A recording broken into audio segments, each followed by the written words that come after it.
Hello guys and स्वागत है आपका एक नए वीडियो में। इस वीडियो में हम थोड़ा बात करेंगे निफ्टी एंड बैंक निफ्टी के बारे में एंड कुछ स्टॉक्स भी मैं डिस्कस करूंगा जो कि मेरे को लॉन्ग टर्म के लिए बहुत अच्छे लग रहे हैं, तो उसको हम बाद में चर्चा करेंगे, इस वीडियो में इंक्लूड करेंगे। तो सबसे पहले निफ्टी पे आते हैं। निफ्टी पर जो है कि पहले वीकली से स्टार्ट करते हैं। वीकली में क्या हुआ कि पिछले 2 वीक की कैंडल को, पिछले ऑलमोस्ट 3 वीक की कैंडल को सो इसने एनगल्फ कर लिया है।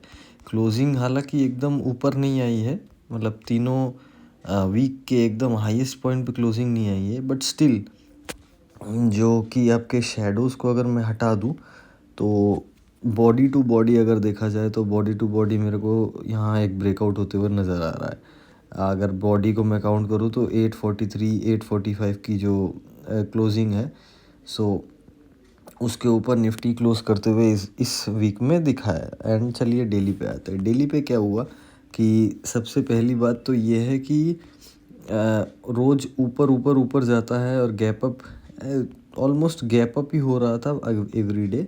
एंड ये जो निफ्टी ने लो लगाया था, जिस लो की मैं बात कर रहा था 25,400, तो 25,400 के नीचे जब तक नहीं जा रहा है हम इस बुल ट्रेंड को कंटिन्यू करने वाले हैं।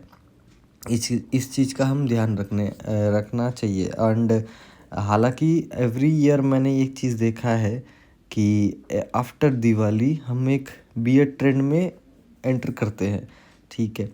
लेकिन इस टाइम पे बियर जो मतलब बियर अटैक जो आई थी वो मतलब ग्रैब हो चुकी है बाय बुल्स। एंड मुझे जितना लग रहा है कि हम एक बुल ट्रेंड में एंटर हो चुके हैं अबव 25,400। तो हमेशा आप ये लाइन जो है मार्क करके रखना 25,400। इसके नीचे अगर मार्केट आता है ना तो बहुत ज़्यादा बियरिश हो जाएगा। अभी भी मार्केट उतना हालांकि मतलब अभी भी नेगेटिव पैटर्न बन सकता है। अगर मैं आपको यहाँ से दिखाऊं तो ये एक एम बनने की पॉसिबिलिटी हो सकती है, ठीक है। जब तक कि ना 26,100 200 के ऊपर जा रहा है तो यहाँ पर एक एम बनने की पॉसिबिलिटी है। लेकिन फिर भी जब जिस हिसाब से प्राइस एक्शन दिख रहा है एंड जिस हिसाब से वीकली का चार्ट दिख रहा है, मुझे नहीं लगता है कि एम बन सकता है, बट स्टिल देखते हैं। एंड ये जो नेगेटिव कैंडल जो आई है इसकी जो हाईएस्ट पॉइंट है वो है 26,010। तो 26,020 30 के ऊपर अगर मार्केट जाता है तो मुझे मार्केट में थोड़ा बुल स्ट्रेंथ दिखने को मिल सकता है। एंड वन मोर थिंग, अगर मैं ये जो प्रीवियस जो हाई आया था उसको अगर मैं मार्क कर लूँ, ठीक है, तो ऑलमोस्ट अगर मैं हाई जितने भी टॉप्स हैं उन सबको अगर मैं मार्क करता हूँ तो 26,104 का एक लेवल आ रहा है। सो यहाँ पर मैं अगर ट्रेंड बेस्ड फिबोनाची डालता हूँ तो ट्रेंड बेस्ड फिबोनाची के हिसाब से मेरे को मेरा जो रेजिस्टेंस आ रहा है वो भी करीब करीब 26,086। सो 26,170 के ऊपर आपको एक स्ट्रॉन्ग बाइंग नज़र आ सकती है टूवर्ड्स 430, मीन्स 400 420 तक का आपको एक टारगेट दिख सकता है। 26,400 410 420 तक का एक टारगेट हम एक प्रोजेक्ट कर सकते हैं। लेकिन 26,100 के ऊपर ही ये जो जोन है, अगर मैं आपको मार्क करके दिखाऊं, ये जो जोन है 26,000 से 26,100 150 तक का जो जोन, ये आपको काफ़ी मतलब प्रॉब्लम दे सकता है, क्योंकि ये जोन ना सेलर्स को काफ़ी पसंद आएगा। सेलर्स नहीं चाहेंगे कि यहाँ से एक बार में निकल जाए, ठीक है। They will create hell lot of a problem for the bulls. But मुझे लगता है कि जिस हिसाब से ट्रेंड जा रहा है और अगर कोई गैप अप हो गया है, ठीक है, क्योंकि बुल्स का सबसे बड़ा वेपन ही है अगले दिन का गैप अप होना, ठीक है।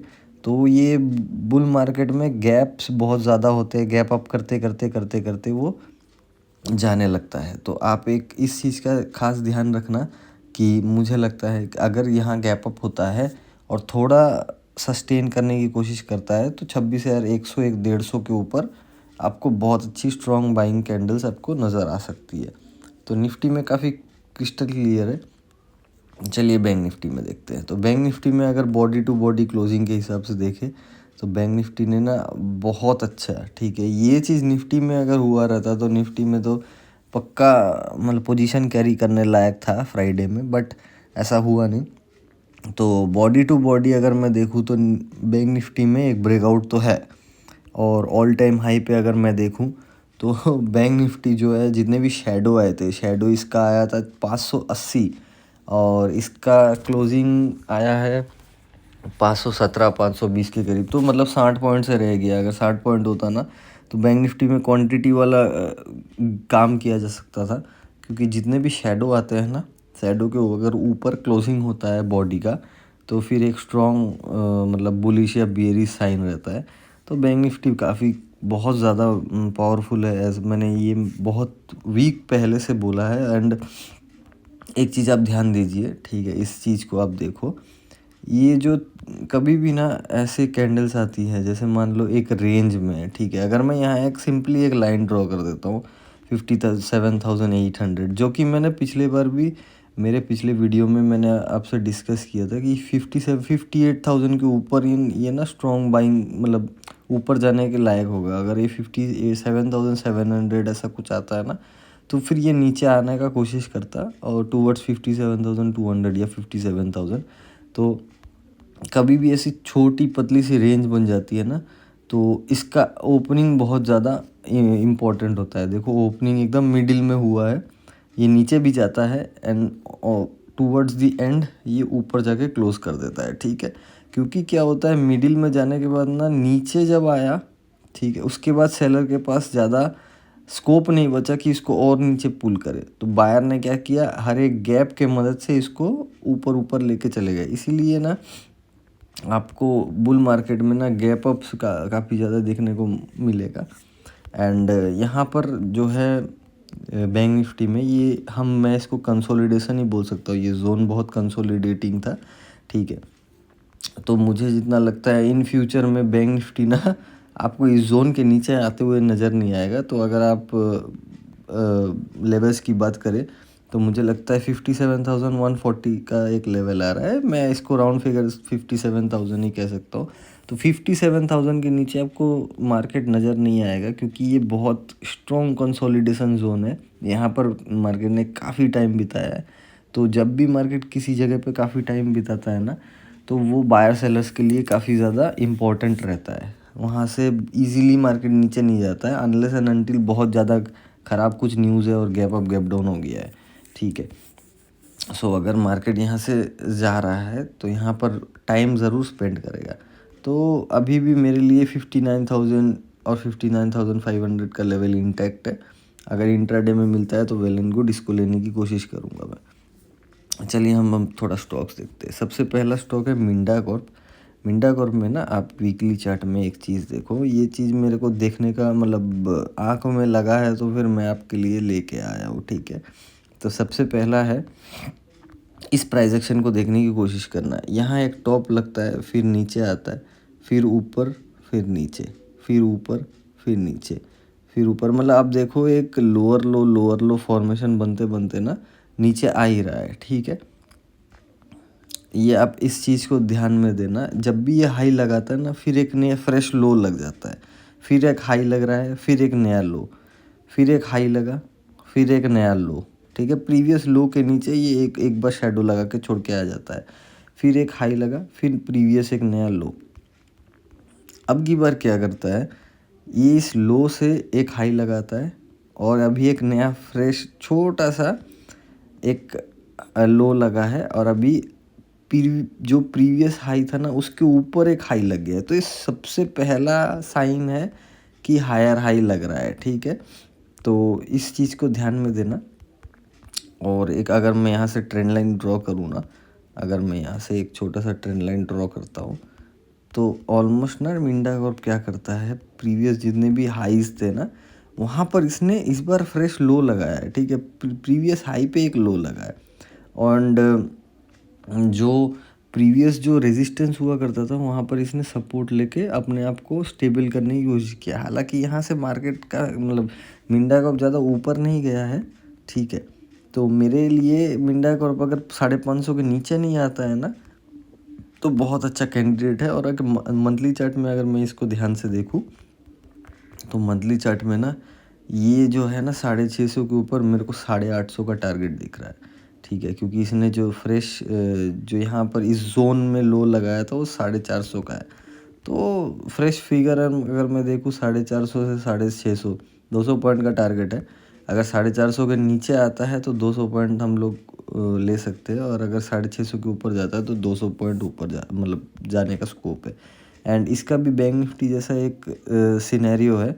ये इस जोन पे ना इतने टाइम स्पेंड किया है, तो इसके नीचे जाना इसके लिए पॉसिबल नहीं है, मतलब काफ़ी हार्ड रहेगा। तो मिंडा कॉर्प पे थोड़ा नज़र रखना। अगर आपको नीचे के लेवल्स में मिलता है तो मिंडा कॉर्प लेने लायक है। एंड इस स्टॉक को मैं बहुत दिन से फॉलो कर रहा था। ये काफ़ी भारतीय एयरटेल जैसा है। यहाँ इसमें ना बहुत ज़्यादा स्पाइक लगता है अगर ये ऊपर है। अगर ये नीचे है ना तो आपको बहुत अच्छा बाइंग अपॉर्चुनिटी देगा। इस स्टॉक को आप अच्छे से अगर एनालाइज करोगे तो आपको ये मतलब चीज़ें फॉलो हो सकती है। ठीक है, अब आते हैं नेक्स्ट स्टॉक, वो है ये बेल राइस। ठीक है, बेल राइस करके एक स्टॉक है। इसमें अगर अब मैं वीकली चार्ट में जाऊँ, ये मेरे होल्डिंग में है। ठीक है, एंड निफ्टी जब तक 25,400 के नीचे नहीं जाता है तो उसका स्टॉप लॉस रख के हम स्टॉक्स में पोजीशन क्रिएट कर सकते हैं, जैसा मैं कर रहा हूँ।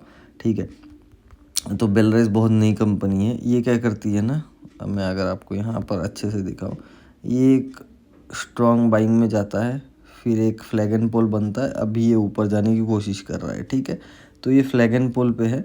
एंड इसने जो प्रीवियस जो स्विंग लगाया था वहाँ पर ये रिटर्न आता है, एक बहुत प्यारा हैमर बनता है। एंड ये पूरा का पूरा जितने भी प्रीवियस मतलब प्राइस था उसके ऊपर जाने की कोशिश करता है। लेकिन अनफॉर्चुनेटली इस वीक में ना ये प्रीवियस जो वीक का जो शेडो है उसके ऊपर क्लोज नहीं कर पाता है। ठीक है, 164 का जो हाई लगाया है उसके ऊपर ये ना क्लोज कर नहीं पाता है। अब यहाँ पर जो है ना, यहाँ पर ये सपोर्ट फाइंड आउट करके वापस ऊपर जाने की कोशिश करेगा। तो अगर आपको ये करीब करीब एक यहाँ पर जो प्रीवियस 158 159, ठीक है, यहाँ पर अगर मिलता है तो ये देखने लायक एक स्टॉक है। ठीक है, बहुत फ्रेश स्टॉक है, न्यू स्टॉक है।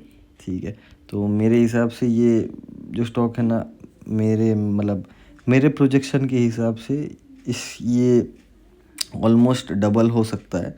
ठीक है, डबल से ज़्यादा भी हो सकता है। एनीवेज मेरे होल्डिंग में है एंड काफ़ी बढ़िया स्टॉक मेरे को लग रहा है। और यहाँ प्राइस एक्शन भी जिस हिसाब से बना है तो मेरे को बहुत अच्छा लग रहा है। तो देखते हैं, एंड प्राइस एक्शन के हिसाब से फ्लैग एंड पोल चल रहा है। एंड आने वाले टाइम में देखते हैं इन फ्यूचर ये कहाँ तक जा सकता है। सो आपको आने वाले वीक के लिए गुड लक।